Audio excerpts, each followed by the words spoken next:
Hello बच्चों, चलिए प्रश्न को देखते हैं। प्रश्न है ऑक्सीकरण संख्या को परिभाषित कीजिए। चलिए बच्चों इस प्रश्न की मुख्य अवधारणा की बात करें।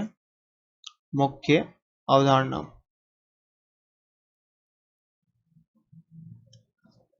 तो बच्चों अगर हम यहाँ पर बात करें ऑक्सीकरण संख्या की, तो बच्चों किसी भी यौगिक में हमें ऑक्सीकरण संख्या देखने के लिए यहाँ पर कुछ नियमों का पालन करते हैं। तो बच्चों प्रथम नियम क्या होता है?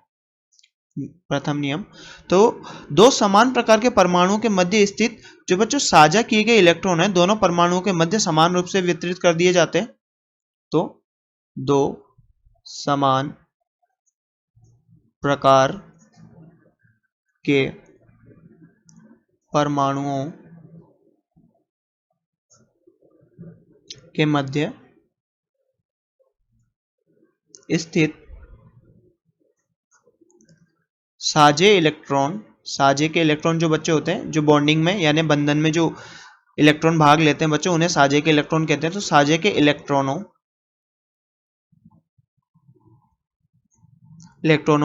को दोनों परमाणु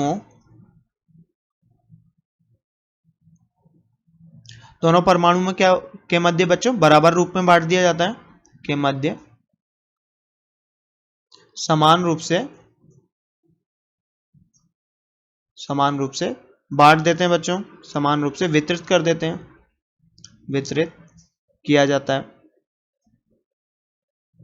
और बच्चों इसमें दूसरा नियम क्या है? नियम नंबर 2, तो बच्चों नियम नंबर 2 के अनुसार अगर दो परमाणु क्या है भिन्न भिन्न है, तो उन परमाणुओं के मध्य जिनकी इलेक्ट्रॉन ऋणता या विद्युत ऋणात्मकता बच्चों अधिक होगी, उधर इलेक्ट्रॉनों को हम शिफ्ट कर देंगे या फिर उसको यहाँ पर इलेक्ट्रॉन दे देंगे। तो बच्चों दो विभिन्न प्रकार के परमाणुओं के मध्य साझे के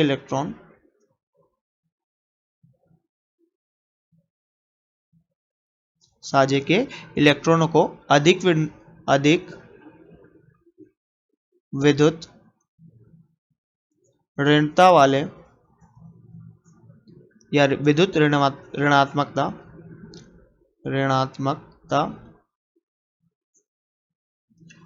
या फिर अधिक ऋणात्मक परमाणु को दे दिए जाते हैं बच्चों, परमाणु का माना जाता है। अब बच्चों इन नियमों के अनुसार जिस परमाणु पर जितना फॉर्मल आवेश आएगा वही उसका बच्चों क्या होगा? ऑक्सीकरण संख्या का मान। तो इन नियमों के अनुसार, इन नियमों से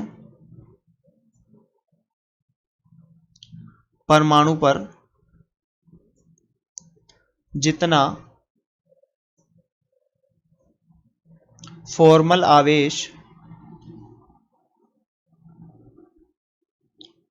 आएगा वही क्या होगा बच्चों? उस परमाणु का ऑक्सीकरण संख्या का मान, ऑक्सीकरण संख्या। तो बच्चों यहां पर उदाहरण देखें हम, तो उदाहरण के लिए बच्चों पहले दो समान परमाणु का उदाहरण लेते हैं बच्चों। जैसे कि H2 की बात करें तो H2 में बच्चों हाइड्रोजन ये दो इलेक्ट्रॉन साझा करता है बच्चों और H2 बनाता है।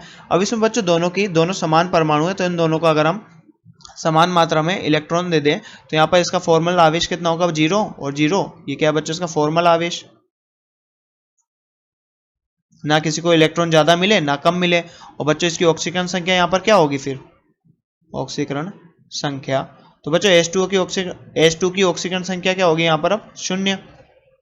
और बच्चों पहला उदाहरण हमारा H2 था। अब दूसरा उदाहरण हम बात करते हैं बच्चों किसकी, जिसमें विपरीत परमाणु हो, अलग अलग परमाणु हो। तो बच्चों जैसे हम बात करें यहाँ पर H2O की, तो बच्चों ये H2O की संरचना है HOH। तो बच्चों यहाँ पर ये दो इलेक्ट्रॉन यहाँ पर इस बंध में साझा किए हुए हैं और दो इलेक्ट्रॉन यहाँ पर इस बंध में साझा किए हुए हैं।